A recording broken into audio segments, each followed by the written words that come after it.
本频道专为 A2 到 B1 降维设计，欢迎来到致富英语播客，挑战原生美语，升级财富大脑。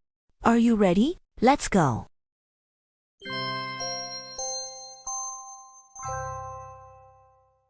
Welcome to the Rich Mind English podcast, where we use simple English to help you build a rich mind. Let's review this week's ideas together. Hi, everyone. I am Lex. And I am Calvin. So, I want you to think about the hardest working person you know. Okay.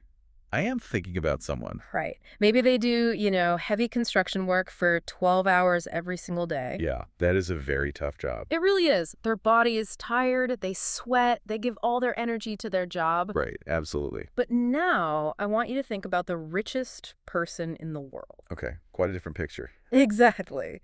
The construction worker definitely works much harder physically, but, well, they are not the wealthiest. No, they are not even close. So if hard work alone makes people rich, why is there such a massive difference in wealth between these two people? I mean, what is the secret? That is, honestly, the perfect question to start with today.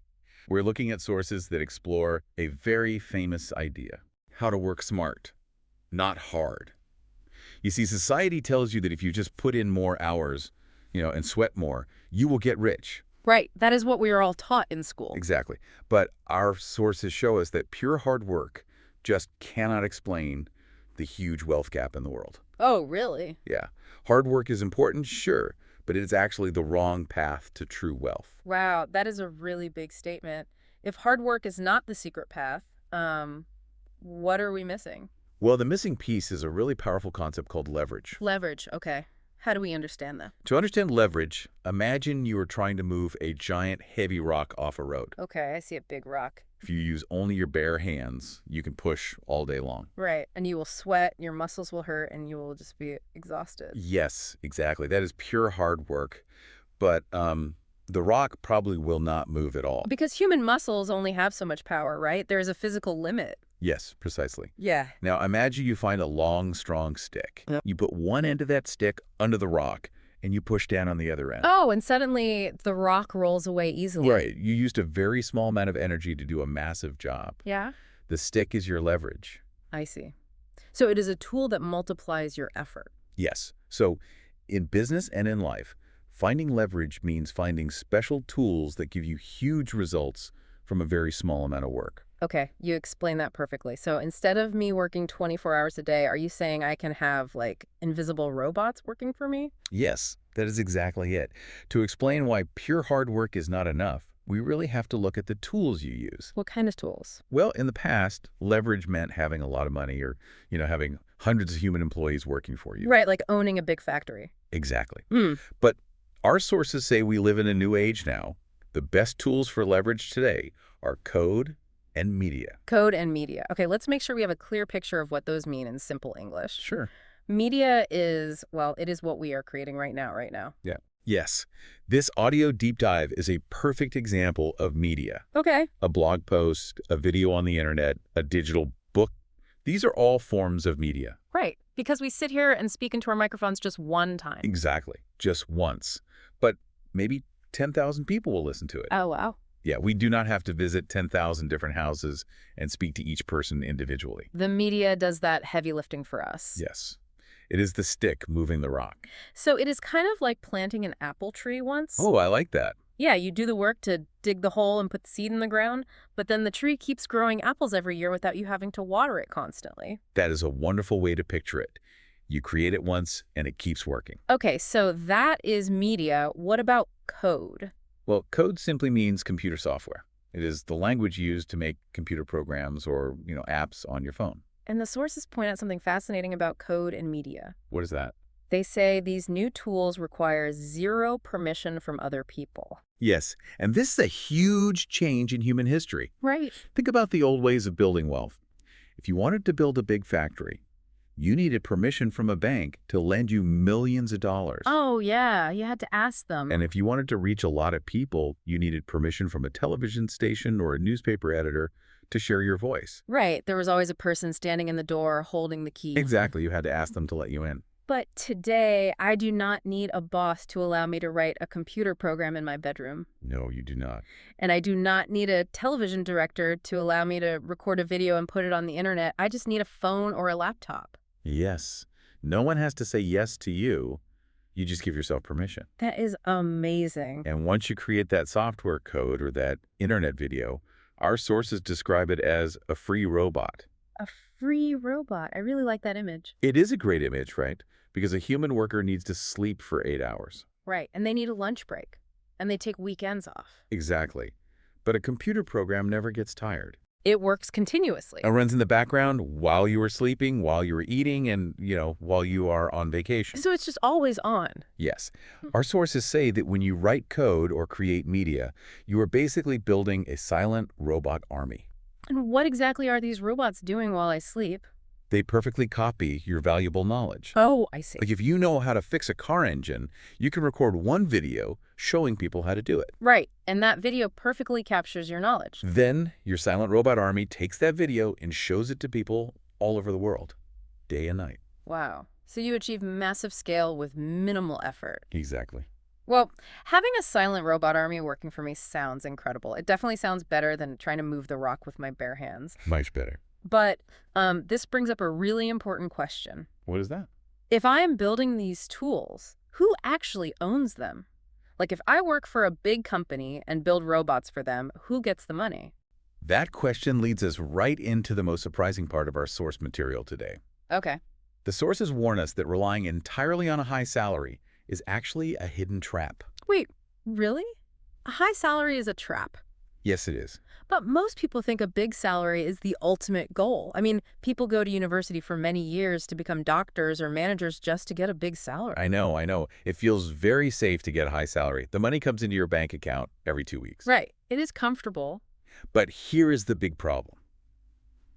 Your income is completely tied to your physical presence. Oh, I see. If you do not show up to the office, the money completely stops. So even if my salary is, say, $200,000 a year, I am still trading my precious time for money? Yes, you are. If I get sick or if I want to travel the world for 6 months, I earn nothing. Exactly. You are still acting like the robot yourself. Oh, wow. I am the robot. Yes. You are the one doing the physical labor, even if it is mental labor sitting at a desk. Right. And there is a ceiling on how much you can earn because, well, there are only 24 hours in a day. Yeah, you can never work 50 hours in a single day. So your income has a hard limit. To truly gain wealth, our sources say you must own a piece of a business. And the specific business word for owning a piece of a company is equity. Yes, equity.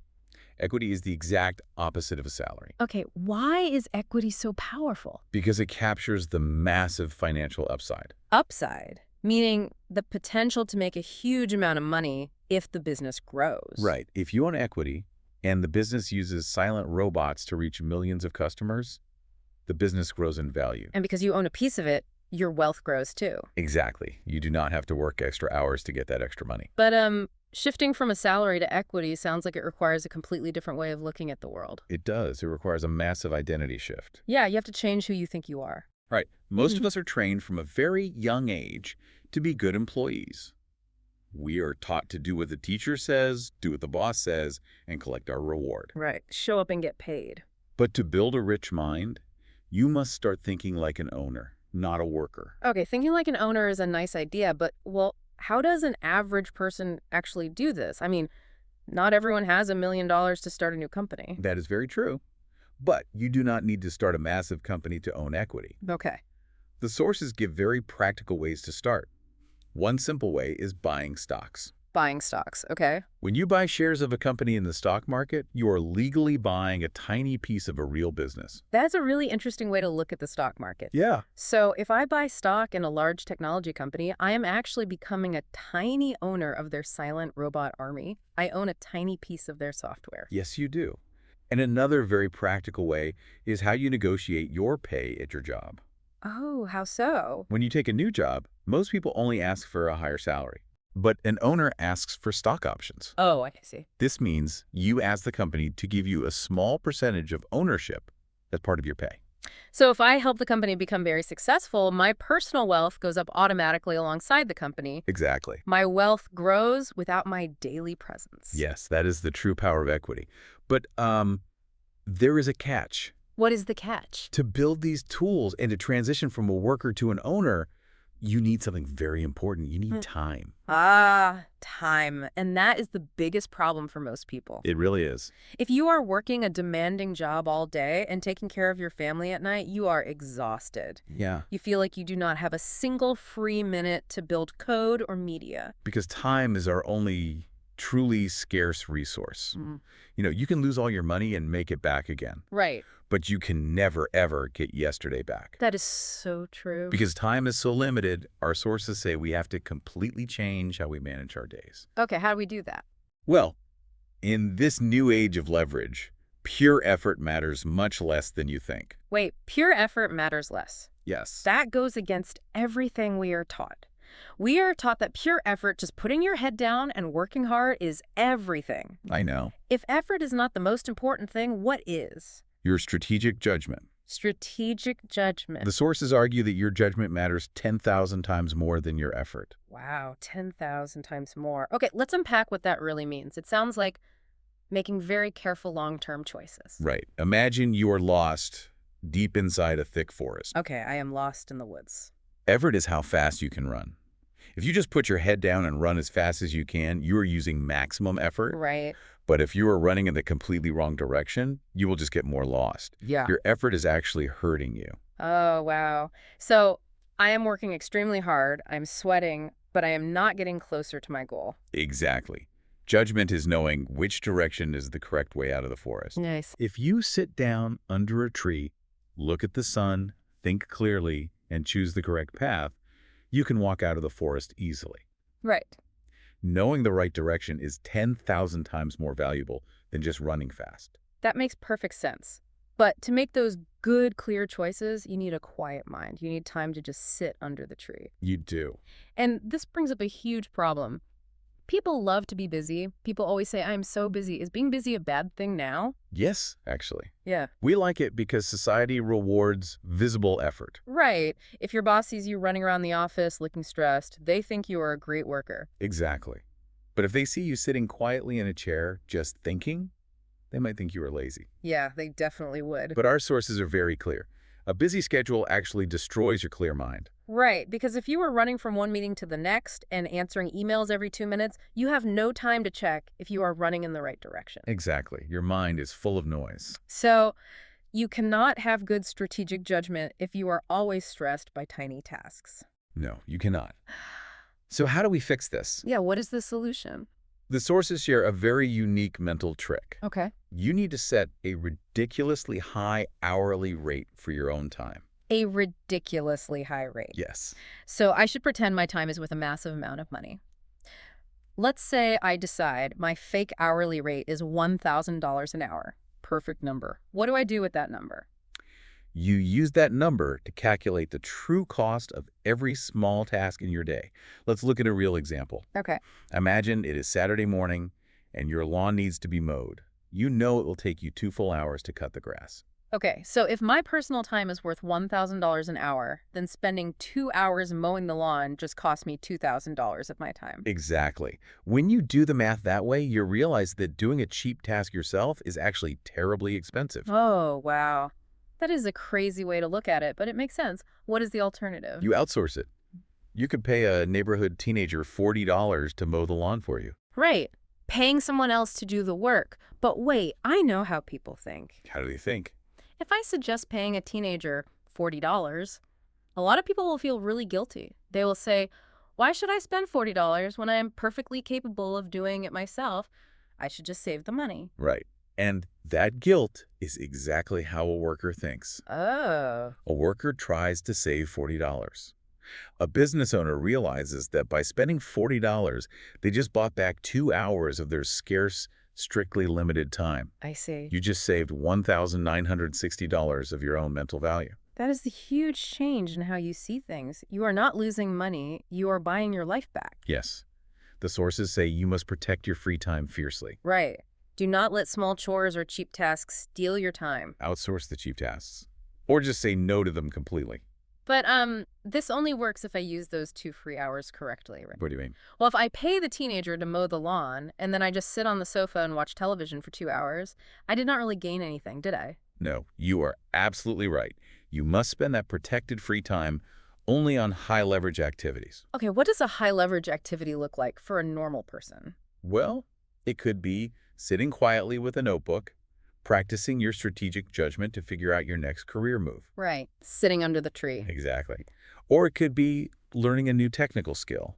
It could be writing a blog post or recording an audio file. Or brainstorming a new business idea. Yes. So it means using those 2 hours to build your silent robot army. Yes. You use your quiet time to build tools that will work for you while you sleep. Wow. You cannot build a rich mind or a robot army if you are busy running small errands all day long. Right. This all connects together so perfectly. So if you are listening to this right now, the path is really clear, even if it is not always easy. It is clear. First, you have to recognize that your pure physical effort has limits. You need leverage. You need tools like code and media that do the work for you without asking for permission. Yes.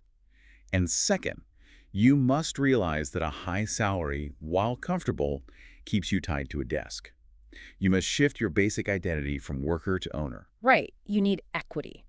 Whether that means buying stocks or negotiating for stock options at your job so your wealth can grow while you sleep. Exactly. And finally, you cannot do any of this if you are too busy. No, you cannot. You have to value your time at a completely crazy price. Buy your time back by outsourcing cheap tasks and use your quiet mind to make strategic choices. Yes. And, before we say goodbye today, I want to leave you with a quick thought experiment based on these sources. Oh, I love thought experiments. What is it? I want you to look at your daily schedule for tomorrow. Look at everything you plan to do from morning until night. Okay. Now imagine you truly pay yourself $1,000 for every hour. Oh, wow. Okay, if your time was actually worth that much, which daily household chore or tiny task would you immediately stop doing? Right. And if you completely stop doing that small task tomorrow, what high leverage idea could you sit and think about instead? That is such a powerful question to carry with you. Well, thank you for joining our deep dive into these sources today. We hope these simple concepts help you shift your perspective. Thank you for listening. Protect your time fiercely. Start acting like an owner and keep learning. Keep building a rich mind. See you next time.